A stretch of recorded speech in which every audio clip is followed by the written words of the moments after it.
Thanks for listening to Uncle Sam's Soccer Podcast, keeping you up to date with the latest in American soccer. And don't forget to subscribe.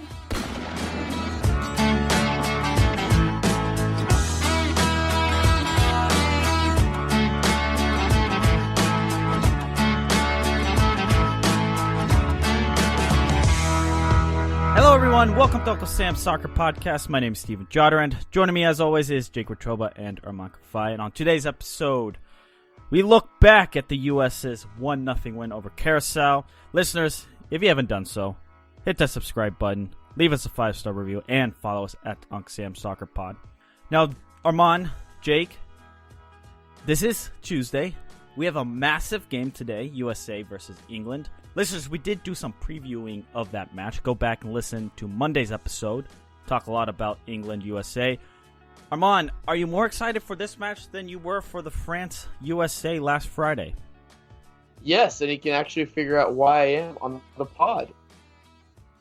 Oh, tease. Oh, you gotta plug it. That is a professional tease if I've ever heard one. Yeah, I can't give away everything. You gotta listen to the pod. I'm not gonna give you a preview. I already did a preview. Yes, good man. Hey, Jake, you really think this is going to outdraw France, USA, TV-wise? Yeah.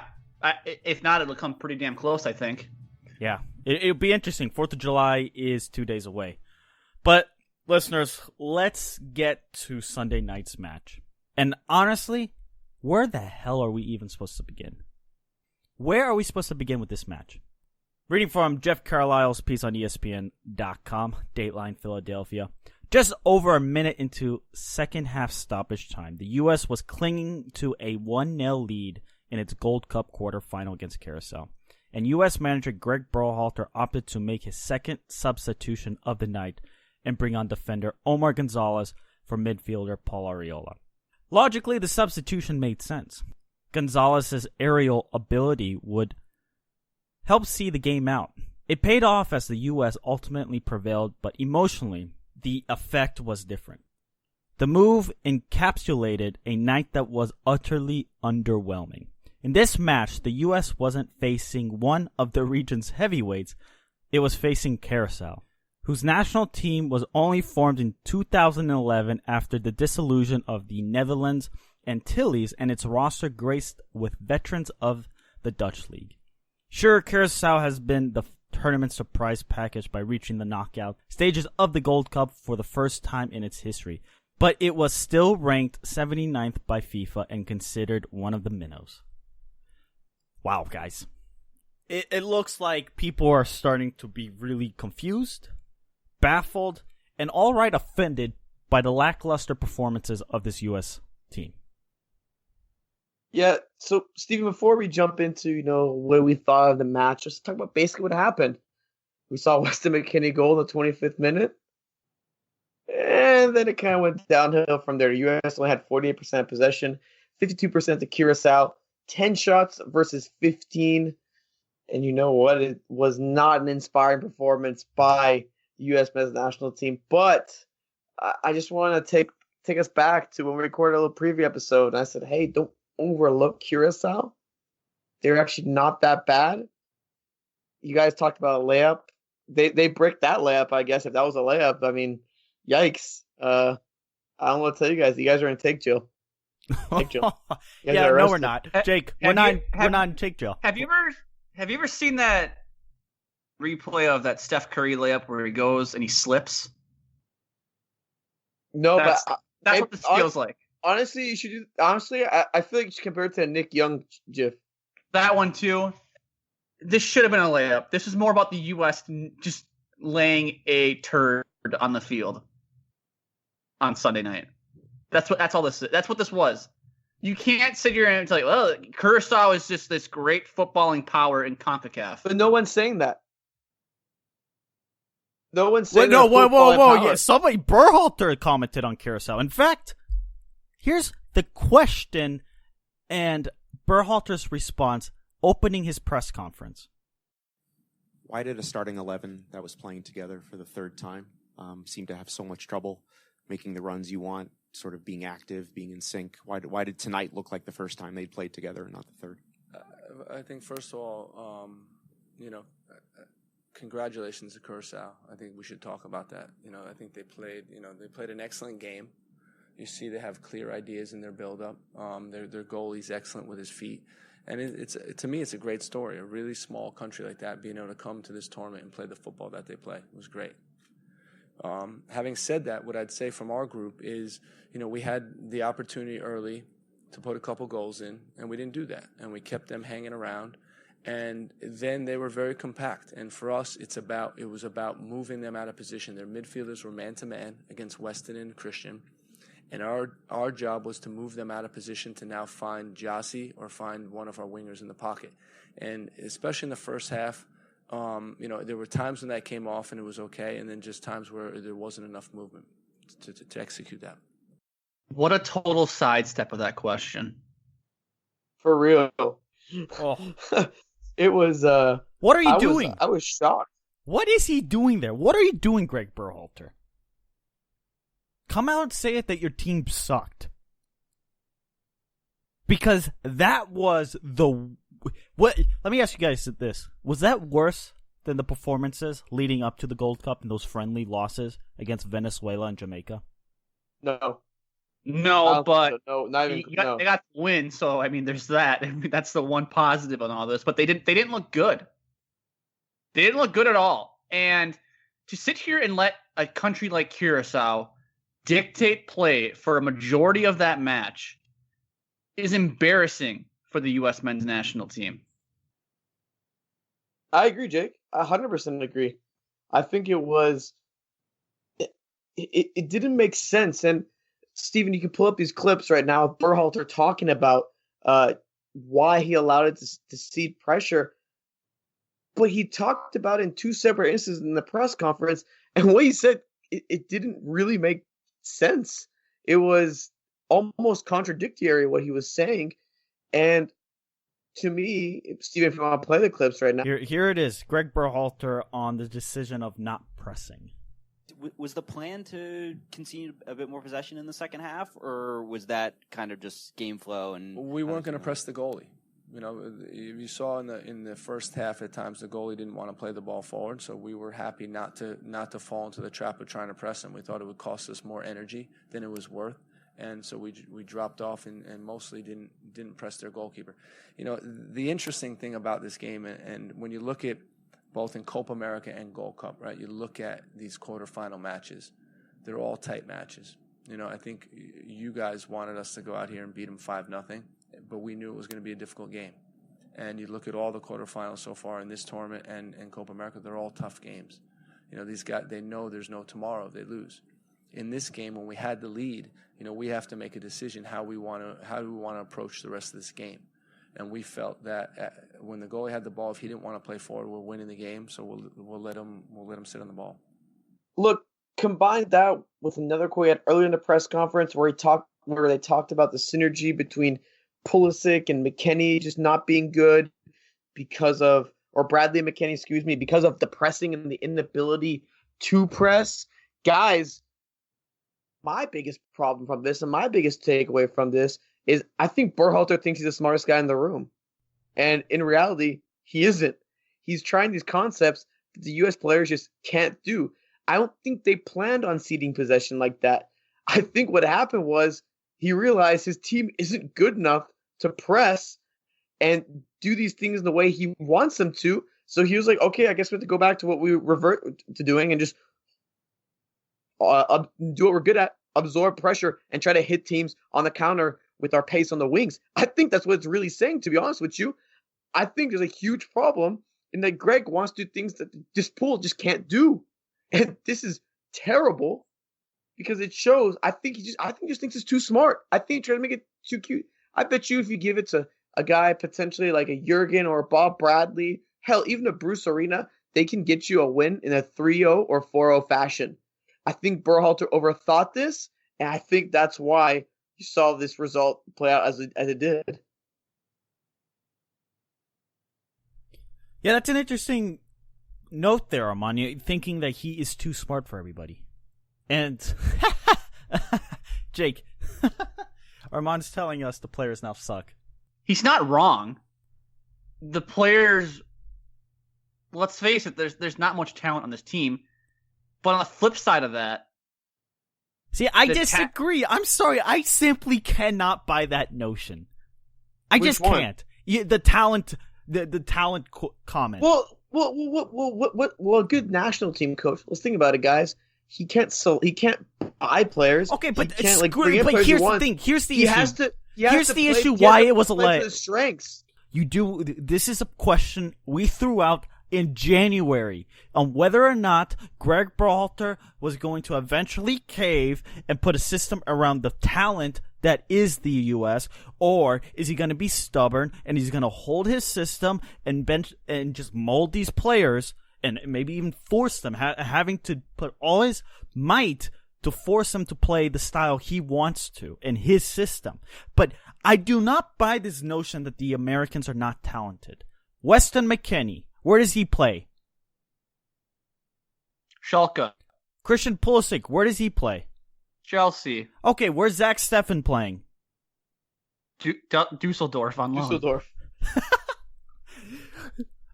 But see, there is talent on this squad, and you cannot tell me. No, wait. You cannot tell me that those three players cannot muster enough energy into the team to get them at least a 2-0 win over the 79th team in the world. Well, if they can't do the principles a coach wants to do, who's that on? The U.S. women's national team is dominating everybody because coach has no tactical awareness, but their talent is carrying everybody. Steven, they had the best players in the world. You can't sit here and tell me that Weston McKennie and Christian Pulisic are some of the best players in the world. Sure, they might be the best players in the U.S. men's national team, but they are not the best players in the world. Okay, but we're not comparing the U.S. to the world. We're comparing them to Curaçao. Yes, but you just compared the women to the rest of the world. So it kind of is the same comparison here. You cannot play the way Greg Berhalter wants to play with this team. It is not talented enough. And I don't put blame on the players. The players are who they are. You cannot you can sit here and say they're not as good as they have been in past years. That's fine. But the coach also needs to recognize these players cannot play my style, and he needs to make a tactical adjustment that better suits their playing style to get the most out of them. He cannot force them to play this possession-based football where we play out of the back. He cannot force that because he is not training with these players day in and day out like he would if this was a club team. They should still have beaten Curaçao by a larger margin. They should have at least been able to hold majority of the possession. We're comparing the USA to Curaçao. Steven, if your coach instructs you, hey, don't press, pull back, absorb pressure, what are you going to do? You're not going to go off and get the ball and possess. Okay, yeah, you're right. But Greg Berhalter should have the awareness that this isn't benefiting the U.S. Tell me if Sunday night benefited the U.S. No, it didn't. No, there was no benefit to the U.S. And in fact, I think if anybody watched that game from opening kickoff until the end, I think it actually harmed the U.S. I think there are more people today who are discouraged by what they saw than those who are confident with this team heading into their match on Wednesday against Jamaica. Yeah, listeners, at UncsAm Soccer Pod, send in your thoughts. Question of the day: what was your initial reaction following the 1-0 win over Curaçao? And guys, I want to continue giving our opening thoughts. Armand, you kind of broaden it out a little bit there, but we're talking about the players on the pitch, and I still question whether or not they have the passion to play for the U.S. Greg Berhalter gave the captain's armband to Christian Pulisic for the first time in 2019. Do you know how many different players Greg Berhalter has used to be captain for the U.S. this year? A lot. How many? 6. Jake? How many captains has he named? How many captains has Greg Berhalter named? And we're July 2nd, 2019. Let's say 3. 9. Greg Berhalter has used 9 different players to captain the U.S. this year to spread leadership duties among the players. That's asinine. I'm sorry. After 3 or 4, you have a real big problem if you cannot find the captain of this team. Greg Berhalter might be a phenomenal coach tactically, and he might be really good with really talented players. But if you and Armand are correct and think, well, the team's not that talented, and Greg Berhalter is stubborn, there's a rift going on, and then he's just shelling out the captain's armband like it's candy, just passing it on. Who is the emotional leader of this U.S. team? What happens if they go down 1-0? Because this team has yet to go down. Who is the emotional leader? Where's the passion from this U.S. team? Because I certainly don't see it. It is not an honor enough for them to represent all of us. I know, at Steven Jotter and at Uncle Sam Soccer Pod. Am I wrong? Am I wrong to think that?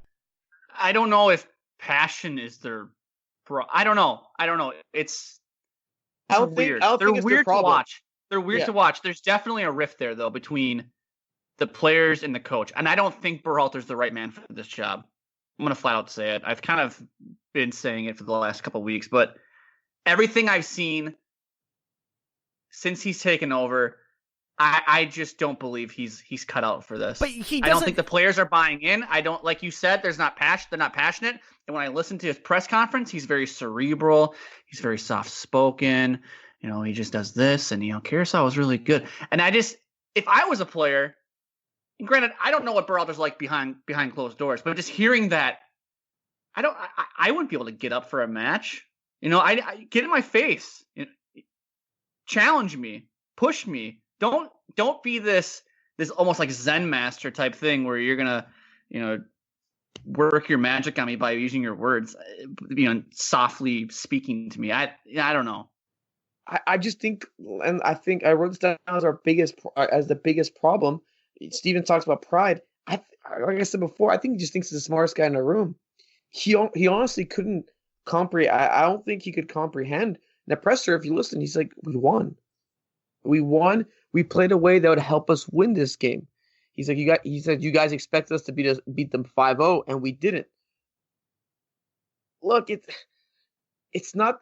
Look, if the U.S. won 1-0 and Eloy Room was forced to make tough saves after a tough save, and he kept them in the match, then I think... Oh, the narrative is completely different. You're talking about a goalie kind of stood on his head. You got one by, but it was in large part unlucky that the U.S. didn't score 100%. More. But you take the result and you move on. You say, look, you're going to have some of those nights where you will literally 100%. Win nothing and you'll have 20 shots on target. Here's Greg Berhalter on the overall performance, as Armand was talking about. We're happy that we're advanced to the semifinal. Despite the tone in here, we're happy with the result of this game. And that should be said. I'm proud of the guys for their effort, and now we move on to Nashville. And we know it's going to be a good game. We know Jamaica's a good team, very robust team. We know they have some good attacking pieces. And our job is going to be to break them down and really take advantage of some of the spaces that we see being available. We played them in the beginning of June. We're familiar with them. We were watching all their games, so we'll come up with a plan that can hopefully work. Greg knows it's okay to take a dump on your players after a win, right? It's okay to say, hey, we won 1-0, but that was a poor performance. How many times have we heard, and this isn't the best example, and I know there's going to be a lot of people who are going to not like this example, but I'm going to say it anyways as a Chelsea fan of the show. How many times have we heard Jose Mourinho just take a huge dump all over his team? They might have won like 4-1, and Jose is in the back outside the dressing room, and he's just talking about how crappy the performance was. We gave up a goal. It was not a good performance, stuff like that. How many times have we heard that from Jose Mourinho and other managers? But it's okay. It's okay to say we did not perform well. We were fortunate to get a 1-0 victory. We're on to Jamaica. It's okay. Jake, you're onto something, but it goes back to the captain's armband. I don't think Greg Berhalter has somebody he can trust in that locker room yet. I don't think there's an individual player where he has the full confidence of. I just don't think the captain's armband is what prevented them from scoring 2, 3, 4 goals. You're right. No, you're right. And I'm talking about a separate talking point altogether. I think that the captain's armband is a good illustration to show the problems that U.S. soccer have, the problems that this U.S. men's national team have. They don't have a leader. They don't have a leader on multiple fronts. So far, in this Gold Cup, the U.S. has not trailed yet. I'm waiting for them to go down 1-0. And then what is their response to it? Who is the emotional leader? Megan Rapinoe is the emotional leader for the U.S. women's national team right now at the World Cup. But who can you say on the men's side? I know it's just the bleeping Gold Cup. I get it. But still, who do you point to and say, that man right now is leading the U.S. forward? Who is it? I think he's sitting in Germany. I think he is too. Tyler Adams is I think Tyler leader. Adams is the leader of this team. As crazy as that sounds, everyone wants to pick Christian Pulisic. I think Tyler Adams is. And by the way, I'm gonna come on and say it right now. And Alexi Lawless challenged us on this a few months ago, and I'm starting to see the light. Tyler Adams is the best player on this team, and Tyler Adams should be wearing the captain's band whenever he decides that he wants to play for the red, white, and blue. At right back though. Smart. That's a completely different discussion. That is a completely different discussion at right back or at the number 6. But Tyler Adams should be the captain when he makes his return. Armand, I'm looking at the show notes, and you wrote in, was Curaçao ever really a threat? Are you trying to bail Jake and I out of jail? No, you guys can still stay in jail. Still stay in jail, please. After all that yelling to mention how Curaçao is half decent. Look, the XG numbers, according to Paul Carr, 1.86 for USA versus a 0.6 for Curaçao. I know it wasn't pretty that the U.S. were ceding possession left and right. And I think we all agree that that's not ideal, and honestly, that shouldn't happen.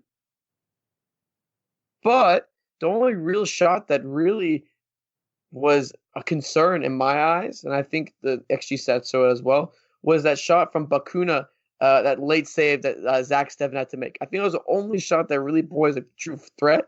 Yes, if you have the ball, you can obviously be the protagonist, go after the game, but according to the numbers, they weren't that much of a threat. That much. It should have been a layup. Should have been a layup. Listeners, you guys had great engagement during and post-match. And I don't mean to single out this person. He does bring up an interesting point. At Jason's phone bill. I'm sick and tired of the armchair football manager all over the American soccer media and Twitter landscape who has absolutely no idea what they're talking about, trying to act like he or she is Pep Guardiola. We won. Don't like it? Find another team. Hashtag U.S. men's national team. I like it. It's a hot take. He's got a fair point. Survive in advance. It's also a burner account for someone in the U.S. Soccer Federation. Oh, how do you know that? I don't know that. I'm just saying. Like that's what it looks like. That's a spicy take. I hate responses like that. I'm so sick of, if you don't like the team, even if they're winning, even though it looks like crap, go find another team. I hate people who say stuff like that. I hate people who can't be critical of a team even when they're winning. Okay, but what about the narrative of survive in advance? Because I do think that's a legitimate argument to be made. And saying, it's the Gold Cup, I brought it up. It was like, I don't remember who wrote the piece for NBC Sports, but I brought it up, I think, last week, where he basically saying, well, winning the cup doesn't matter. Oh, wow. Yeah. Imagine if the U.S. had lost to Curaçao, then would we be saying winning the cup doesn't matter? Hell no. It does matter. You like the grinding out a 1-0 result? You think that's the narrative here? You like that? That's cute. Doesn't winning the cup matter? If they go on to beat Mexico in the Gold Cup, 1-0 or in penalties, does this really matter? Can you just say Greg Berhalter led a bunch of talentless players, according to you, Jake, and Armand, to the Gold Cup final I'm not over saying they're Mexico? talentless. I just said I couldn't do Berhalter's strategy. I know, I'm putting words in your mouth. I know you like that. You like that, so you can get these takes out of me or something like that. But no, look. The thing is, at this rate, they will not win against Jamaica. I know we're looking forward and saying, revisionist history shouldn't be a thing.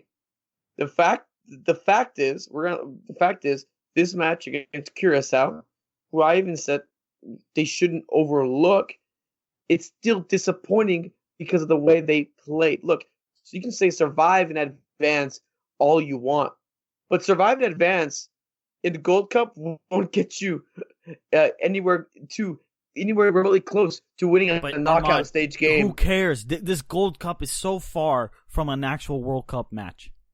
You're saying the foundation, though. Yeah, no. Winning is the foundation. That's really what matters with this U.S. men's national team. No, it's not. It's not. No, I disagree. Tell me when the last time they played a significant game they lost. You need a winning culture. You need to go in there and clean house and say, we're winning here, and then we'll let the momentum build. Because winning ultimately masks all the problems. And if they could win this Gold Cup, Berhalter buys himself time. He shuts up the fans. He shuts up the media. The players go off as a winner. They can flaunt their little trophy and their little medals at fans. You could ride this high. It was Jake that mentioned that this federation needs some good PR. Yes, the U.S. women's national team winning the World Cup, which is probably most likely going to happen, will be a huge PR wave. But if the attention turns to the men's game, trust me, losing this Gold Cup will have ramifications. Surviving and advancing is an important narrative in this Gold Cup. You know why? Because getting a winning culture back with the U.S. men's national team and back under Greg Berhalter will allow him to do some more experimenting and try to figure out what the hell's wrong with this national team. And getting to play this fun style that he really is ambitiously wanting. Speaking of Greg Berhalter's ambitions and this style he's trying to play, let's look at his record in 2019. The U.S. men's national team is 7-2-1 in 2019, having kept a clean sheet in winning all culture, baby. 7 wins. Winning Let's go! culture. Bump it up! The U.S. men's national team is now 2-0-1 all-time against Curaçao, formerly represented as Netherlands Antilles. They are 2-0-0 on home soil and 1-0-0 in CONCACAF Gold Cup play. The two previous matches came in 1984 as part of qualification for the 1986 FIFA World Cup. You can mock the winning culture, but let me tell you, when they lose this Gold Cup to Mexico and get embarrassed on national television, is it the same day that the U.S. women's will lift the World Cup? Yep. Yeah. You're gonna come back and say, "Oh, but Steven, only if they won. Oh, Steven, only if they have won." Let me tell you something. The best thing that happened for this men's team right now in this Gold Cup run is the fact that the women are playing in the World Cup right now and are about to win their fourth World Championship. Because for as much negative PR or as much crap we're giving the men, attention is diverted to the women right now. And I think if the women weren't playing right now, there would be a bleep storm for the men's side. Good point, Jake. Listeners, send in your thoughts at USMNT Soccer Pod. Last question for you, Jake and Armand. And listeners, we will do a Jamaica preview Wednesday morning, so be on the lookout for that. We'll obviously be talking about the outcome of the semifinal between the English and the Americans. But Jake and Armand, 30 seconds total in time. What's worse for the U.S., losing Jamaica or getting embarrassed by Mexico in the Gold Cup final? Getting embarrassed by Mexico in the Gold Cup final is worse for the U.S. than losing to Jamaica because there will be a lot more eyes on the Mexico match than there will be on the Jamaica match. I think, Steven, you said it a couple episodes ago that you would not be surprised if the Gold Cup final that featured the USA and Mexico would have more viewers than the FIFA Women's World Cup final and even the Copa America final. So for me, getting drilled by Mexico would be far more embarrassing than losing 1-0 to Jamaica. I'll take the opposite take. I'd say losing to Jamaica, a team that's predominantly USL and lower kind of MLS players, and obviously Leon Bailey from Leverkusen. I think that'd be a lot worse because you don't even get to that stage where you get to play Mexico and that thing. You lose right before it to a team that you're perceived to be better than. If it happens, I think it's much worse for United States to lose then than to actually lose in the final. Well, Armand, I guess we'll have to wait and see how this Gold Cup tournament unfolds. Listeners, send us in your thoughts at UngSamSoccerPod. You can follow Steven on Twitter at Steven Jodaran. You can follow Armand Kafai and his scoops. He's got scoops now at Armand Kafai. Chips in the dip. Chips in the dip. And you can follow yours truly at Jake Watroba. For Steven and Armand, I'm Jake. We'll talk to you guys next time.